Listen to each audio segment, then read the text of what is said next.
Hai guys, perkenalkan nama saya Metacia dan NPM 1951087. Nah, di video kali ini saya akan menjelaskan terkait beberapa tahapan dalam persidangan peradilan agama. Tahapan persidangan peradilan agama terdiri dari beberapa tahap. Tahap pertamanya adalah tahap pendaftaran perkara. Nah, di tahap ini, pihak yang berperkara akan datang ke pengadilan agama setempat dengan membawa surat gugatan ataupun surat permohonan seperti belangko gugatan dan belangko permohonan. Dan selanjutnya pihak yang berperkara akan menghadap ke petugas meja pertama dan menyerahkan surat gugatan ataupun surat permohonan yang isinya minimal 6 rangkap beserta fotokopi data-data yang dibutuhkan yang telah ditempel di materai dan cap pos serta fotokopi KTP jika dibutuhkan.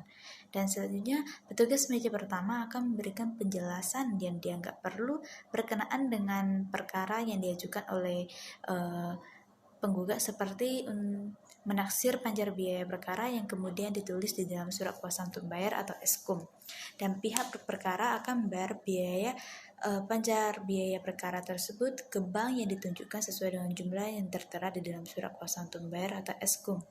Dan setelah dibayar, maka kasir atau pemegang kas akan menandatangani surat kuasa untuk membayar tersebut dan memberikan nomor urut perkara dan tanggal penerimaan perkara di dalam surat kuasa untuk membayar dan akan diserahkan kepada penggugat, yaitu surat kuasa untuk membayar atau eskum yang telah dicek lunas dan juga surat gugatan atau permohonan kepada pihak yang berperkara. Nah, itu adalah tahapan pengajuan permohonan ke pengadilan, dan selanjutnya yaitu tahap penanganan perkara di persidangan. Perkara yang sudah didaftarkan di pengadilan agama oleh penggugat dan pemohon selanjutnya tinggal menunggu panggilan sidang dari jurusita atau jurusita pengganti.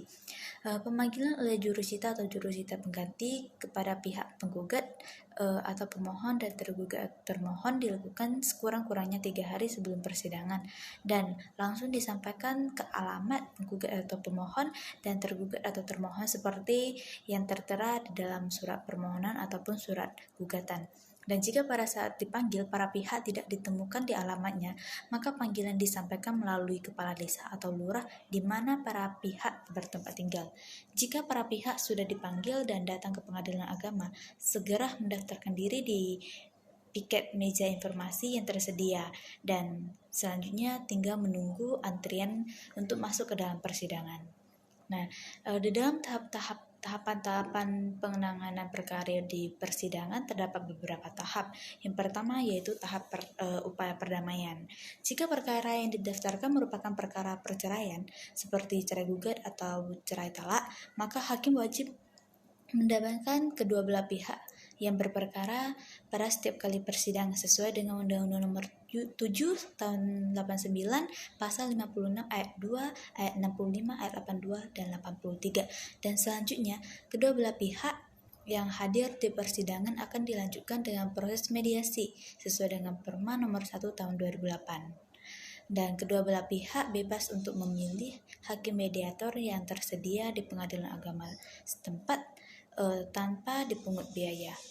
Dan apabila terjadi perdamaian, maka perkaranya dapat dicabut oleh penggugat atau pemohon dan perkara tersebut dinyatakan selesai.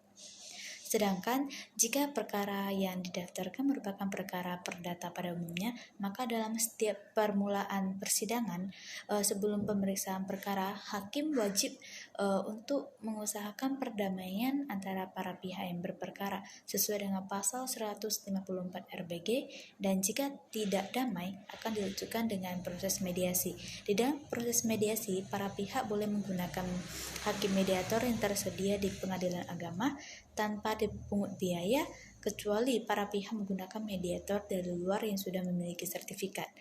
Maka biayanya akan ditanggung oleh kedua belah pihak berdasarkan kesepakatan di antara mereka. Dan apabila jika terjadi perdamaian atau upaya perdamaian tersebut berhasil, maka akan dibuatkan akte perdamaian atau akte van verlof. Akte perdamaian ini memiliki kekuatan hukum yang sama dengan putusan hakim dan dapat dieksekusi, tetapi tidak dapat diminta banding, kasasi, dan peninjauan kembali.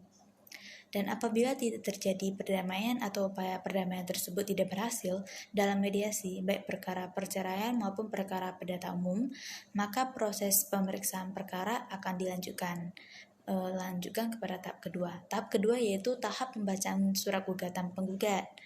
Sebelum surat gugatan dibacakan, jika perkara tersebut merupakan perkara perceraian, maka hakim wajib menyatakan sidang tertutup untuk umum. Sementara untuk perkara perdata umum, sidangnya selalu terbuka untuk umum. Dan pada tahap pembacaan gugatan, surat gugatan penggugat yang diajukan ke pengadilan agama itu akan dibacakan oleh penggugat itu sendiri atau dibacakan oleh salah satu orang majelis hakim. Dan sebelum diberikan kesempatan oleh majelis hakim kepada tergugat untuk memberikan tanggapan atau jawabannya, pihak penggugat memiliki hak untuk mengubah, mencabut, atau mempertahankan isi surat gugatan tersebut. Apabila penggugat menyatakan tetap tidak ada perubahan dan tambahan dalam gugatannya itu, kemudian persidangan akan dilanjutkan ke tahap berikutnya. Tahap berikutnya yaitu tahap jawaban tergugat. Setelah gugatan dibacakan, kemudian tergugat diberi kesempatan mengajukan jawabannya, baik ketika sidang hari itu juga atau sidang berikutnya. Jawaban tergugat dapat dilakukan secara tertulis ataupun lisan, sesuai dengan pasal 158 ayat 1 RBG. Pada tahap jawaban ini, tergugat dapat pula mengajukan eksepsi atau rekompensi atau gugatan balik, dan pihak tergugat tidak perlu membayar panjar biaya berkala lagi. Tahap selanjutnya yaitu tahap replik penggugat, yaitu setelah tergugat menyampaikan jawabannya, kemudian penggugat diberi kesempatan juga untuk menanggapi sesuai dengan pendapatnya penggugat. Pada tahap ini, penggugat dapat tetap mempertahankan gugatannya seperti yang semula atau bisa pula merubah sikap dengan membenarkan jawaban atau bantahannya dari pihak tergugat. Dan tahap berikutnya yaitu tahap duplik tergugat. Setelah penggugat menyampaikan repliknya, kemudian tergugat diberi kesempatan juga untuk menanggapi atau menyampaikan dupliknya. Dan dalam tahap ini akan dilangsungkan acara tanya jawab atau jawab menjawab yang dapat diulangi sampai adanya titik temu antara penggugat dan tergugat. Apabila acara jawab menjawab atau tanya jawab dianggap cukup oleh hakim dan masih ada hal-hal yang tidak disepakati oleh kedua belah pihak, maka hal ini akan diajukan dengan acara pembuktian. Maka tahap berikutnya yaitu tahap pembuktian. Pada tahap ini, penggugat dan tergugat diberi kesempatan yang sama untuk mengajukan bukti-bukti, baik berupa bukti surat maupun saksi-saksi yang dihadirkan oleh kedua belah pihak secara bergantian di dalam persidangan. Nah, selanjutnya yaitu tahap kesimpulan para pihak. Pada tahap ini, baik penggugat maupun tergugat diberi kesempatan yang sama untuk mengajukan pendapat akhir yang merupakan kesimpulan hasil pemeriksaan selama sidang berlangsung menurut pandangan mereka masing-masing. Dan kesimpulan yang disampaikan dapat berupa lisan ataupun dapat pula secara tertulis. Nah, tahap berikutnya yaitu tahap musyawarah majelis hakim.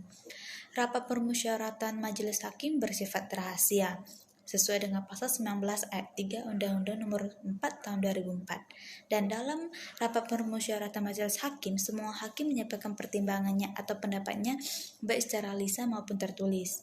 Jika terdapat perbedaan pendapat antara majelis hakim yang satu dengan yang lain, maka akan diambil surat terbanyak dan pendapat yang berbeda tersebut akan dimuatkan di dalam putusan atau dissenting opinion. Nah, tahap berikutnya yaitu tahap terakhir, yaitu tahap putusan hakim.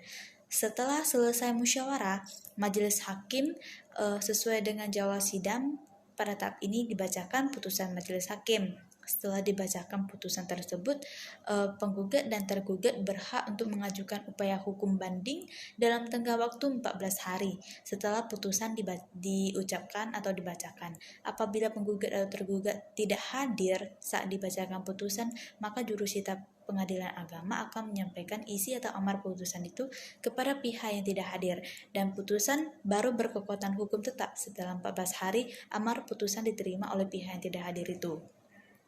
Untuk perkara